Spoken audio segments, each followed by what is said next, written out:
Perkembangan AI akhir-akhir ini memang sedikit meresahkan. Atas kemenangan satu putaran ini, saya akan sedekah ribuan spray kasur. Deepfake artis tersebar di mana-mana, baik itu artis-artis mungkin videonya sedang melakukan hal-hal yang biasa saja, di deepfake diubah menjadi melakukan hal-hal yang negatif atau mungkin ke arah porn. Tak hanya artis, banyak politikus juga kena dampak dari AI ini. Dampak negatif yang dikeluarkan oleh orang-orang yang tidak bertanggung jawab dimanifestasikan menjadi sebuah AI yang telah di-generate dengan menggunakan tools-tools AI tertentu. Dan kekejaman AI ini juga tak terlepas pula pada Bapak Presiden kita, Pak Prabowo dan Gibran, juga Jokowi. Nah, beliau-beliau ini menjadi korban dari kekejaman AI di masa-masa sekarang. Karena seperti berita yang cukup berseliweran di X, viral di Twitter, ada orang yang tidak bertanggung jawab menyebarluaskan foto AI dari Pak Prabowo, Gibran, dan Jokowi yang mana hasil generate AI ini memperlihatkan bahwa Prabowo, Gibran, dan Jokowi tersebut melakukan hubungan homoseksual, melakukan hal-hal yang berbau gay. Terlihat pada satu foto AI dari yang sudah disebarkan di X ini bahwa Pak Prabowo dan Gibran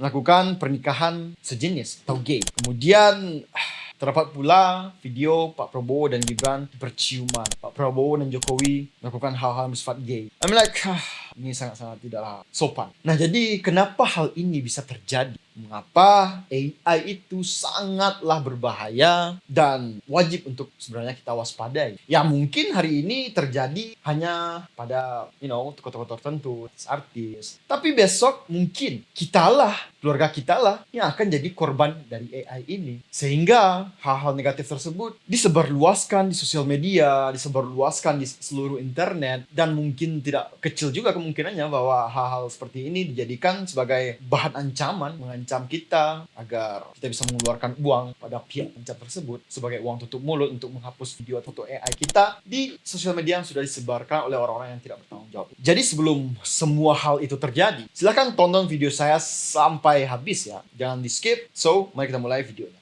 Yo, Assalamualaikum. What is up, Kritizen? I'm Lee. I'm no one from nowhere. Welcome to my channel.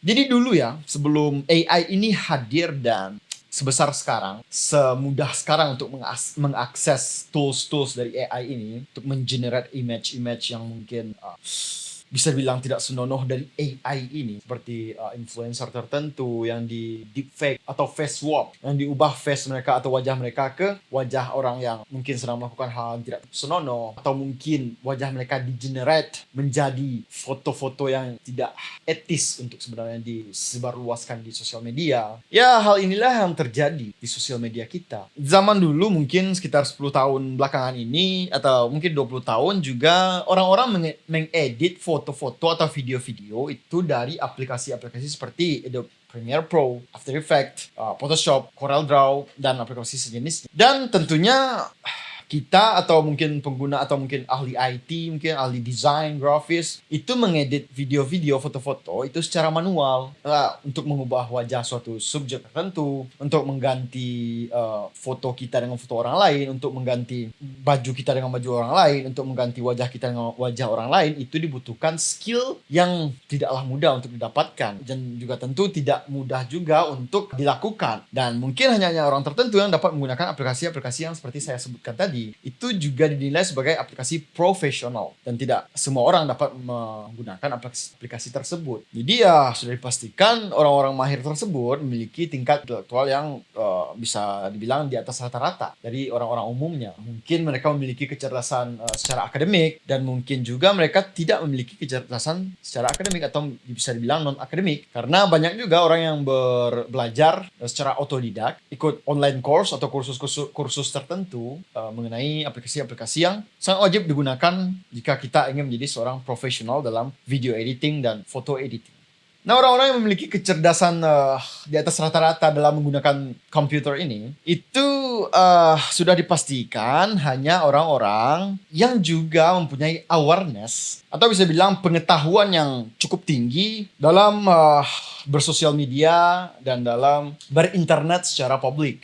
Yang mana mungkin mereka tahu bahwa kemampuan yang dimilikinya itu bisa saja disalahgunakan dan bisa menyalahi hukum-hukum tertentu di suatu negara. Memang kemampuan ini tidak marak digunakan untuk hal-hal yang berbau negatif dan di-share ke publik. Ya mungkin ada satu atau dua artis atau satu atau dua foto editor, video editor yang menggunakan kemampuannya untuk hal-hal yang bersifat negatif. Baik itu hanya di-share di sosial media secara gratis atau mungkin kemampuannya ini dijual untuk orang-orang tertentu, untuk memuaskan keinginan orang-orang tertentu di manapun. Ya bisa saja itu terjadi. Tapi intinya penyalahgunaan dari video editor atau foto editor tersebut, baik itu aplikasinya dan juga usernya, itu bisa dibilang tidak sebanyak orang-orang yang menyalahgunakan AI di zaman sekarang, yang mana itu sudah menjadi hal yang bisa dibilang diwajarkan oleh orang-orang di sosial media seperti itu. Nah, kenapa permasalahan ini bisa terjadi? Karena dengan adanya AI, orang-orang bodoh pun, orang-orang yang tidak mempunyai tingkat intelektual yang cukup untuk sebenarnya bermain sosial media, yang tidak cukup SQ, EQ,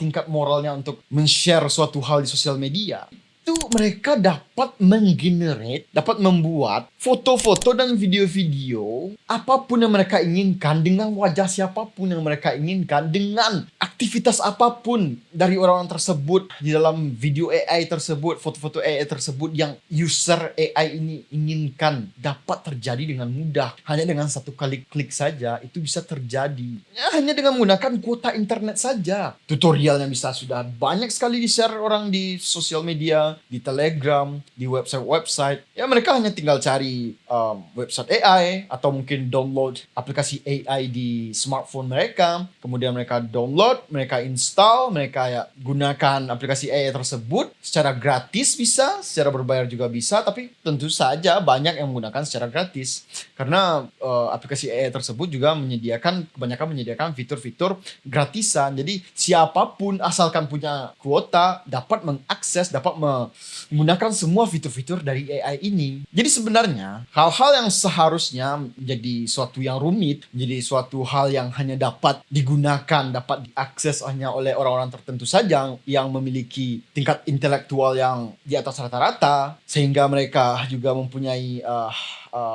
tanggung jawab untuk menggunakan karyanya agar sebagaimana mestinya, dan mungkin mereka juga mengetahui ada hukum-hukum tertentu yang tidak boleh dilanggar oleh mereka walaupun mereka sedang berkarya. Nah, sekarang hal tersebut tidak menjadi suatu batasan lagi dengan adanya artificial intelligence. Ya, AI ini yang mempermudah orang-orang bodoh tersebut, orang-orang yang tidak pantas untuk bersosial media tersebut, atau mungkin bisa dibilang kriminal.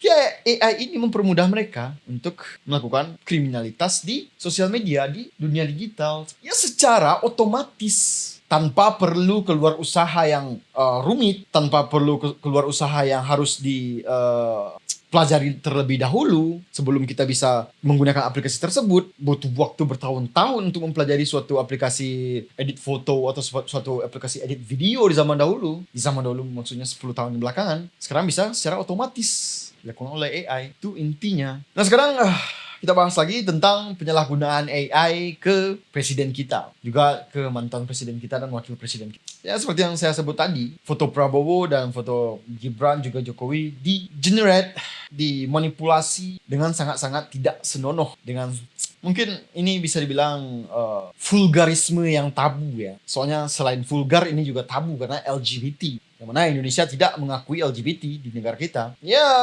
sekali lagi menurut saya ini sudah sangat keterlaluan ya. Menggunakan kemutahiran teknologi untuk hal-hal yang hina semacam ini. Ya, kalau memang Anda tidak suka dengan kebijakan-kebijakan Pak Prabowo, dengan gagasan-gagasan yang dimiliki oleh Gibran, oleh Prabowo, oleh Jokowi, ya Anda tinggal kritik saja. Kritik rezim ini dengan sepantasnya, dengan undang-undang yang berlaku, dengan aturan-aturan yang telah disahkan, seperti itu. Ya, Anda bisa kritik mungkin kebijakannya tentang pajak PPN yang akan naik di tahun 2025 ini. Ya kalau Anda mengkritik mengenai kebijakan-kebijakan presiden, mengenai kebijakan-kebijakan pemerintah, hal-hal yang bersifat substansial dan gagasan-gagasan seperti itu, maka silahkan Anda kritik itu sepedas-pedasnya, setajam-tajamnya. Nah, karena sudah pasti hal-hal yang seperti itu lebih bermanfaat bagi bangsa kita ke depannya. Ya, saya tahu kebebasan berpendapat dan kebebasan berekspresi itu boleh dilakukan sebebas-bebasnya asalkan tidak melanggar kebebasan orang lain, tidak mengedit video-video atau foto orang lain, sedang melakukan hal-hal yang berhubungan dengan seksual, gay, berhomoan, jomo-jomoan, or whatever it is, Ya seperti, kalau kalian melakukan hal yang seperti itu, maka kebebasan kalian tersebut sudah men-step over atau menginjak-injak kebebasan orang lain. Pak Prabowo juga punya hak beliau sebagai presiden untuk tidak dimanipulasi fotonya seperti itu, dibuat fotonya setidak senonoh itu, apalagi menyangkut hal yang bersifat LGBT yang mana di agama dan di konstitusi negara pun juga dilarang. Ya berarti Anda sudah menginjakkan kaki Anda ke hak orang lain sebagai manusia, sebagai warga Indonesia. Dan juga kita juga sama-sama mengetahui bahwa SDM di negara kita ini, Indonesia ini, ya lah begitu rendahnya. Apalagi ya di FB itu banyak sekali ibu-ibu, bapak-bapak, siapapun yang punya anak, mungkin anaknya juga kurang SDM-nya, itu percaya bahwa suara AI itu adalah suara manusia. Apapun yang disampaikan AI itu menurut mereka adalah sebuah kebenaran gitu. Dan juga orang-orang Facebook ini juga meyakini bahwa foto-foto yang di-generate oleh AI, video-video yang diubah mulutnya oleh AI, itu adalah orang asli. Seperti Pak Prabowo mengatakan bahwa beliau jualan spray. Nah, itu pun di TikTok orang percaya seperti itu. Ya, menurut saya ini sudah gimana ya? Ya mungkin sebenarnya ya kita tidak bisa untuk membatasi juga teknologi yang sudah semakin pesat sekali perkembangannya. Kita juga tidak bisa menahan arus informasi dan teknologi tersebut, sehingga kita mungkin hidup seperti negara Korea Utara yang tidak terlalu mengetahui atau terlalu mengerti apa itu teknologi seperti yang kita gunakan sekarang. Dan ya, tapi dengan dibikinnya video-video atau foto-foto politikus atau artis-artis seperti Pak Prabowo dengan Gibran ini versi melakukan hal sifat homoseksual, ya takutnya orang-orang di Facebook, di TikTok ini percaya bahwa ini adalah foto asli seperti itu. Jadi ya kita kan tahu lansia-lansia atau orang-orang mungkin memiliki IQ di bawah rata-rata itu biasanya ya menelan mentah-mentah saja hasil dari AI ini. Ya kita bisa lihat lah, menurut data memang banyak orang yang tertipu, orang Facebook yang tertipu oleh scam-scam, apalagi ditambah dengan AI ini untuk memperkuat klaim dari scam tersebut. Ini akan menjadi suatu masalah besar nanti bagi Indonesia di kemudian harinya. Ya oke lah, mungkin kalian sering ngejek Fufu Fafa dengan kelakuannya di sosial media, di Kaskus, yang mungkin agak sedikit cabul lah, agak sedikit kasar. Tapi dengan menyalahgunakan AI untuk hal-hal yang bersifat jomo, homo, gay, atau apapun itu, ya kalian ini sudah jauh lebih parah daripada Fufu Fafa yang selalu kalian kritik ini. Seperti itu. Ya jadi menurut saya ya, pemerintah harus segera mengambil tindakan yang tegas untuk segera meregulasi kebijakan-kebijakan mengenai penggunaan AI ini. Apalagi jika sudah di-share ke publik, itu sudah sangat krusial sekali untuk dibahas di era menjamurnya AI seperti saat ini. Ya karena bisa dibilang hal ini, AI ini akan menjadi sebuah ancaman ya bagi kita sendiri, bagi tokoh-tokoh tersebut, juga bagi stabilitas negara. Seperti yang saya bilang tadi, hoax dapat membuat negara menjadi sangat kacau, apalagi dengan percayanya orang-orang yang memiliki IQ di bawah rata-rata, percayanya orang-orang yang merupakan mayoritas Indonesia yang memiliki SDM yang rendah, IQ yang rendah. Jika mereka percaya dengan suatu hoax yang dapat menghancurkan negara, maka negara akan hancur. Ya dengan adanya AI ini memang stabilitas negara ya memang dipertaruhkan. Ya apalagi dengan teknologi AI yang terus didevelop, terus dikembangkan agar menjadi serealistis mungkin. Ya bukan menjadi hal yang impossible lagi. Indonesia akan runtuh, Indonesia akan hancur di tahun 2030 seperti yang telah Pak Prabowo ramalkan beberapa tahun yang lalu. Bisa saja. Karena memang rakyat Indonesia tidak bisa untuk menyaring terlebih dahulu informasi yang mereka dapatkan. Jadi jika mayoritas bilang hoax tersebut adalah nyata, AI tersebut adalah hal yang nyata, maka pengikut-pengikut mereka, followers mereka, orang-orang kampung, orang-orang akar rumput,